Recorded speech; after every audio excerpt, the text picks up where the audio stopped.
Hello friends, তো আমরা চলে গেছিলাম গণেশ চতুর্দশীর দিন আমাদের আলিপুরদুয়ারে গণেশ পুজো দেখতে, আমি আর ভাইস্তা। তো যাওয়া মাত্রই খুব জোরে বৃষ্টি আসার কারণে আমরা এক জায়গায় দাঁড়িয়ে পড়েছি, আর এখানে দাঁড়িয়ে দাঁড়িয়ে সন্ধ্যা আরতি দেখছি। তো ওখানে অনেকক্ষণ দাঁড়িয়ে থাকার পর যখন একটু একটু বৃষ্টি কমলো, তখন আমরা চলে আসলাম আমাদের আলিপুরদুয়ার মারোয়ারি পট্টিতে। এখানে অনেক বড় করে গণেশ পুজো হয় আর অনেক ভিড় হয়, এখানে অনেকেই আসে, তাই আমরাও চলে আসলাম। তো আসার পরে দেখো সবাই এখানে প্রসাদ নিচ্ছে, কেউ এখানে মানে সন্ধ্যা আরতি সব জায়গায় হচ্ছে, যেহেতু আমরা সন্ধ্যাবেলায় গেছিলাম তাই সব জায়গায় সন্ধ্যা আরতি হচ্ছে।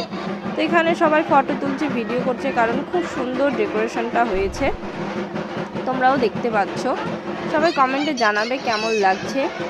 আমি পুরোটা দেখাতে পারছি না, যেহেতু আমার সাথে আমার ভাইস্তে গিয়েছিল, তাই এত ভিড়ে ওকে ধরবো না মোবাইল ধরবো বুঝতে পারছিলাম না।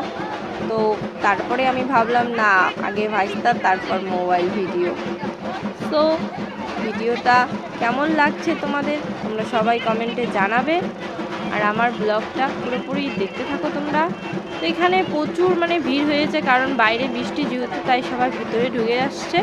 তারপরে আমরাও এখানে কিছুক্ষণ দাঁড়িয়ে থাকার পর যখন বৃষ্টিটা একটু হালকা কমে গেল, তারপর আমরা বেরিয়ে চলে যাচ্ছি এখন বাড়ি, কারণ আমরা দুজনে এসেছি আর অনেকটা রাত হয়ে গেছে।